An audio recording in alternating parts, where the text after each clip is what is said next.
Hey folks, welcome to my channel Number Talkies. இன்னைக்கு நாம பார்க்க போற ரெசிபி வந்து பைனாப்பிள் கேசரி. வாங்க வீடியோக்குள்ள போவோம். பைனாப்பிள் கேசரி செய்வதற்கு தேவையான மெயின் இன்கிரீடியன்ட்ஸ் என்னது அப்படிங்கறத பார்த்துருவோம். ஸோ பைனாப்பிள் சின்னதா கட் பண்ணி வச்சுட்டு இருக்கேன். அதுக்கப்புறமா பைனாப்பிள் ஜூஸ், அதாவது கொஞ்சம் பைனாப்பிள் எடுத்து அது கொஞ்சம் வாட்டரோட மிக்ஸ் பண்ணி ஜூஸ் பண்ணி வச்சுட்டு இருக்கேன் அந்த மிக்ஸி ஜார்ல. அதுக்கப்புறமா 1 கப் ரவை, 2 கப் சர்க்கரை, ஆக்சுவலாக நான் 1.25 கப்பு தான். அதுக்கப்புறமா பைனாப்பிள் எசன்ஸ், அதுக்கப்புறமா கேஷ்யூநட் அண்ட் திராட்சை. ஸோ சர்க்கரை 2 மடங்கு, ரவை, அதுக்கப்புறமா பைனாப்பிள் எசன்ஸ், இது எல்லாத்தையுமே ரெடி பண்ணி வச்சுக்கோங்க. அடுத்தது ஒரு 2லேருந்து 3 ஸ்பூன் நெய். அதில் வந்து ஃபர்ஸ்ட் வந்து கேஷ்யூநட்டையும் நம்மளுடைய திராட்சை அதாவது ட்ரை கிரேப்ஸையும் நல்லா வந்து போட்டு சாட்டே பண்ணுங்க. கேஷ்யூநட்ஸ்லாம் வந்து ஒரு மாதிரி ஒரு கோல்டன் ப்ரௌன் ஆயிடும். அதே மாதிரி அந்த ட்ரைட் கிரேப்ஸும் பாருங்க, உங்களுக்கு வீடியோலயே தெரியும், ஒரு மாதிரி வந்து டார்க் ப்ரௌன் கலரா மாறிட்டு வருது. அது வந்து முடிச்ச பிறகு அதை வந்து தனியா ஒரு பிளேட்ல எடுத்து வைங்க. ஸோ அதுக்கு அடுத்தது வந்து நம்ம ரவை, அதை வந்து இதுல வந்து எடுத்து வறுக்க போறோம். ஸோ அதே நெய்ல போட்டு நல்லா வறுக்க போறோம். ஸோ 1 கப் ரவைக்கு முன்னாடி சொன்ன மாதிரி வந்து 2 கப் வரைக்கும் சர்க்கரை போடலாம். 2 கப் போட்டிங்கன்னா வந்து ரொம்ப அதிகமாக இருக்கும் இனிப்பு. ஸோ நான் வந்து 1.25 கப்பு தான் எடுத்து வச்சிட்டு இருக்கேன். ஸோ நல்லா சாட்டே பண்ணுங்க, அதாவது வந்து இந்த நெய்லியே வந்து வதங்கணும். நல்லா அந்த ஸ்மெல்லு கமன்னு வரும். அப்படியே அந்த ரவையை நீங்கள் வதக்க ரொம்ப வித்தியாசமான ஸ்மெல்லு. இது நம்ம கண்டிப்பா வந்து நம்ம சர்க்கரை போட்டு பண்ற இந்த பலகாரம் வந்து ரொம்ப நல்லது கிடையாது. பட் எப்போவாச்சும் ஒரு வாட்டி சாப்பிட்றோம், அதனால பரவாயில்ல. ஸோ இது வந்து ஒரு மாதிரி நல்லா சாட்டே ஆனப்புறம் நீங்க இதை வந்து தனியா எடுத்து வைங்க. இந்த ரவை வந்து கொஞ்ச நேரம் கூல் டவுன் ஆகட்டும். நான் அதையும் க்ளோஸ் அப்ல காட்டுறேன் மக்களே உங்களுக்கு. ஸோ மறுபடியும் சொல்றேன், 1 கப் ரவைக்கு வந்து கிட்டத்தட்ட 1.25 கப் சர்க்கரை. இதுல one of the other ingredients பாத்தீங்கன்னா வந்து தண்ணி, அதை பத்தி நான் சொல்றேன். ஸோ பாருங்க, ரவை அப்படியே கூல் டவுன் ஆகட்டும். அடுத்தது தண்ணிக்கு வந்துட்டோம். ஆக்சுவலா நீங்க அந்த 1 கப் எந்த கப்ல நீங்க ரவை எடுக்கிறீங்களோ அதே கப்ல வந்து 3 மடங்கு தண்ணி ஊத்திருக்கேன். நான் ஆல்ரெடி 1 கப் ஊத்தி வச்சிருந்தேன். ஸோ மறுபடியும் சொல்றேன், 1 கப் ரவை, 1.25 கப் சர்க்கரை, இல்லைனா 2 கப் போட்டுக்கோங்க, 3 கப் வந்து தண்ணி. சரிங்களா? ஸோ பாருங்க, 3 கப் ஊத்திட்டோம் இப்போ. ஸோ இப்போ நீங்க வந்து இந்த வாட்டர் வந்து கொஞ்ச நேரம் பாயில் ஆகட்டும். ஸோ நீங்க வந்து அந்த பபிள்ஸ் பார்க்க ஆரம்பிக்கிறீங்க இப்போ. ஸோ வாட்டர் வந்து பாயில் ஆக ஆரம்பிச்சிருச்சுன்னு அர்த்தம். ஸோ இப்போ வந்து நம்ம வந்து நம்மளுடைய மற்ற இன்கிரீடியன்ஸ்க்கு எல்லாத்துக்குமே வேலை வந்துருச்சு. ஸோ இப்போ நம்ம வந்து அந்த வறுத்து வச்ச ரவை இருக்கு பாத்தீங்களா, அதை வந்து நம்ம வந்து இதுல திருப்பி வந்து கொட்ட போறோம். இப்போ இந்த ரவையை வந்து இந்த கொதிக்கிற தண்ணியில வந்து அப்படியே நீங்க வந்து பாயில் பண்ண விட்டீங்கன்னா கொஞ்ச நேரத்துல வந்து அந்த தண்ணி எல்லாம் வத்திரும். கொஞ்சம் தண்ணி வத்தி போயிடும், எவாபரேட் ஆகி போயிடும். கொஞ்சம் தண்ணியை வந்து அந்த ரவை வந்து அப்சர்வ் பண்ணிக்கும். அதுக்கப்புறமா வந்து உங்களுக்கு வந்து ஒரு ஒயிட் ரவா பேஸ்ட் மாதிரி இருக்கும் பாருங்க. இப்போ நீங்க கொஞ்ச நேரத்துல வந்து ஒரு ஃபியூ மினிட்ஸ் இதை நீங்க க்ளோஸ் பண்ணிடாதீங்க, அப்படியே ஓப்பன்ல விட்டுருங்க. சரிங்களா? அப்படியே நீங்க ஓப்பன்ல விட்டீங்கன்னா கொஞ்ச நேரத்துல அந்த தண்ணி எல்லாம் போய் வந்து மீதி இருக்கிற தண்ணியை வந்து அந்த ரவா நல்லா அப்சர்வ் பண்ணிக்கிட்டு இப்ப பார்க்க போறோம் நம்ம. அதை பாருங்க எப்படி ஆயிடுச்சு பாருங்க. ஒரு ஃபியூ மினிட்ஸ்ல ஒரு மாதிரி ஒரு திக்கா ஆயிடும். அப்படியே அந்த ரவை ஒயிட் கலர்ட் ஒரு பேஸ்ட் மாதிரி இருக்கு பாருங்க.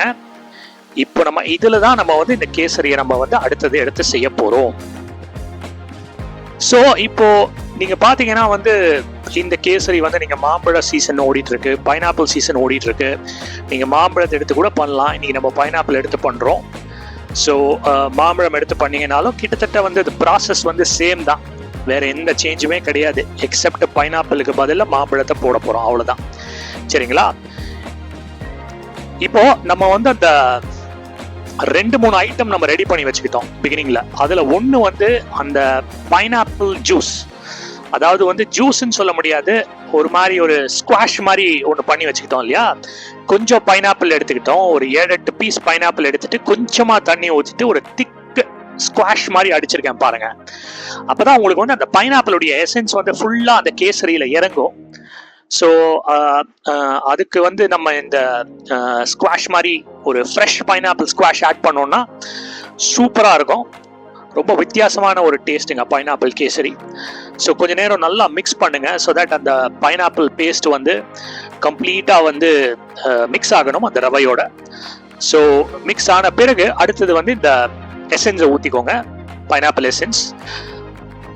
பைனாப்பிள் எசன்ஸ் உங்களுக்கு கடையில் கிடைக்கும், ஆரஞ்சு எசன்ஸ் கிடைக்கிற மாதிரி தான் பைனாப்பிள் எசன்ஸும் கிடைக்கும். அது வாங்கி ஊற்றிடுங்க. இது ஊற்றினா ஒரு ஆடட் இதுதான், என்ன சொல்றது. அடுத்தது வந்து சர்க்கரை, அவ்வளோதான். சர்க்கரையை போட்டு நல்லா மிக்ஸ் பண்ணுங்க. ஸோ இதில் வந்து நீங்கள் இப்போ தண்ணி வந்து கண்டிப்பாக ஊற்ற வேண்டியது இல்லை. மறுபடியும் சொல்கிறேன், தண்ணி ஊற்ற வேண்டியது இல்லை. ஏன்னா நீங்கள் சர்க்கரையை ஒன்ஸ் ஆட் பண்ண பிறகு அந்த பைனாப்பிள் ஸ்குவாஷும் இருக்கு, இந்த பைனாப்பிள் எசன்ஸும் இருக்கு, இந்த சர்க்கரையும் இருக்கு. இது இப்படியே மிக்ஸ் பண்ணிக்கிட்டே இருங்க. அந்த சர்க்கரையும் நல்லா வந்து ஈவனாக ஸ்ப்ரெட் ஆகணும் அந்த ரவையுடைய. அதுக்கு அடுத்தது வந்து அந்த பைனாப்பிள் எசன்ஸ் ஆகட்டும், அந்த பைனாப்பிள் ஸ்குவாஷ் ஆகட்டும், எல்லாமே வந்து நல்லா ஸ்ப்ரெட் ஆகணும். கொஞ்ச நேரத்தில் பார்த்தீங்கன்னா இதோ பாருங்க, உங்க வீடியோவில் இருக்கிற மாதிரி தான் நல்லா தண்ணி ஊற்றிக்கிட்ட மாதிரியே இருக்கு பாருங்க. அது வந்து இட் இஸ் நேச்சுரல் ப்ராசஸ். நம்ம எதுவும் தண்ணி எல்லாம் ஊற்றல. பாருங்க எப்படி அற்புதமா வந்து கேசரி வந்து தயாராகிட்டு இருக்கு. நம்ம சேனல் வந்து நிறைய பேர் பார்க்குறீங்க. இது வரைக்கும் சப்ஸ்கிரைபர்ஸ் பார்த்தீங்கன்னா ரொம்ப கம்மியாக இருக்கும். ஸோ கண்டிப்பாக நம்ம சேனலை சப்போர்ட் பண்ணுங்க. வீடியோ பிடிச்சிருந்ததுன்னா லைக் பண்ணுங்க, சப்ஸ்கிரைப் பண்ணுங்க. சேனல் எப்படி இம்ப்ரூவ் பண்ணலான்னு கண்டிப்பாக கமெண்ட்ஸில் போடுங்க. ஸோ அப்படியே வந்து மிக்ஸ் பண்ணிக்கிட்டே வாங்க. அப்படியே கிளறி கொடுக்கறதுன்னு தானே சொல்லுவோம். அப்படியே கிளறி கொடுத்துக்கிட்டே இருங்க. ஏதாவது லம்ஸ் எல்லாம் இருந்தால் அப்படியே வந்து அதை வந்து நாக் ஆஃப் பண்ணிடுங்க. ஏன்னா வந்து உங்களுக்கு கேசரி வந்து அப்படியே அப்படியே வாயில் வச்சு அப்படியே ஊறணும். அதுக்கு வந்து இன்னும் நீங்கள் தேவையான அளவு நெய் வேணும்னா ஊற்றிக்கோங்க. ஆனால் கண்டிப்பாக லம்ஸ் கிடச்சிருச்சுன்னா அது வந்து ஒரு ஒரு ஒரு ப்ளசன்ட் எக்ஸ்பீரியன்ஸாக இருக்காது. நீங்களா சாப்பிட்றதா இருந்தாலும் சரி, இல்லை வந்து உங்கள் வீட்டில் கெஸ்ட் வந்து அவங்களுக்கு நீங்கள் கொடுக்குறதா இருந்தாலும் சரி, அந்த லம்ஸ் வந்து கேசரியில் வருதுங்கிறது வந்து it's not a very pleasant experience இல்லையா? அதனால சொல்கிறேன். ஸோ பாருங்க, கொஞ்ச நேரம் நல்லா அப்படியே கிளறி கொடுத்துக்கிட்டே இருங்க. அப்படியே சாஃப்டன் ஆகிக்கிட்டே இருக்கும். டேஸ்டி கேசரி வந்து ரெடி ஆகிட்டே இருக்கு. இன்னும் நம்ம பைனாப்பிள் ஆட் பண்ணல, அதையும் வந்து மைண்டில் வச்சுக்கோங்க. பைனாப்பிள் ஆட் பண்ணோம்னா இன்னும் சின்ன சின்னதாக வந்து கட் பண்ணி வச்சுக்கோங்க. நான் வந்து உங்களுக்கு அப்போதே காமிச்சேன் இல்லையா, அதுலேருந்து இன்னும் சின்ன சின்னதாக நான் கட் பண்ணி வச்சுட்டு இருக்கேன். இப்போ இது வந்து பார்த்தீங்கன்னா இன்னொரு ஒரு வித்தியாசமான ஃப்ளேவர் என்ஹான்சர் என்னதுன்னு கேட்டிங்கன்னா வந்து ஏலக்காய் பொடி. நம்ம ஃப்ரெஷ் ஏலக்காய் எடுத்து நம்மளே வந்து அந்த அம்மிக்கல் மாதிரி இருக்கும் இல்லையா, அதில் வந்து வச்சு பொடிச்சுக்கிட்டு தான். இன்னும் கொஞ்சம் நெய் ஆட் பண்ணுறேன். ஸோ நெய் ஆட் பண்ண பிறகு இன்னும் நல்லா பியூட்டிஃபுல்லாக மிக்ஸ் பண்ணுங்க. ஏன்னா ஏலக்காய்ங்கிறது வந்து ஒரு செமையான ஒரு ஃப்ளேவர் என்ஹான்சர், வித்தியாசமான ஒரு ஃப்ளேவர் என்ஹான்சர். அதுவும் நல்லா மிக்ஸ் ஆகணும். ஸோ இந்த நேரத்தில் நீங்கள் வந்து எக்ஸ்ட்ரா நெய் போடுறதுனா போடலாம். பியூட்டிஃபுல்லாக ரெடி ஆகிட்டு இருக்கு பாருங்க. இப்போ இந்த பைனாப்பிள் வந்து சாஃப்டா இருந்தா ரொம்ப நல்லா இருக்கும். பாருங்க, இந்த பைனாப்பிளை இன்னும் நான் சின்ன சின்னதாக வெட்டிக்கிட்டேன். ரொம்ப பெருசா இருந்தா வந்து அது வந்து கண்டிப்பா வந்து ஒரு எக்ஸைட்டிங் எக்ஸ்பீரியன்ஸா இருக்காது நம்ம சாப்பிடும்போது பைனாப்பிளை. ஸோ அதனால எவ்வளோ சின்னதா வெட்ட முடியுமோ, கஷ்டம் தான் பைனாப்பிளை ரொம்ப சின்னதா வெட்டுறது. ஆனால் சின்ன சின்னதா வெட்டினீங்கன்னா இந்த கேசரியோட கரெக்டா செட்டில் இன் ஆயிடும். அதனால தான் சொல்றேன். நீங்க மாம்பழம் செய்யும் போதும் அப்படிதான். ஸோ பாருங்க, கிட்டத்தட்ட நம்மளுடைய கேசரி வந்து ரெடி ஆயிடுச்சு.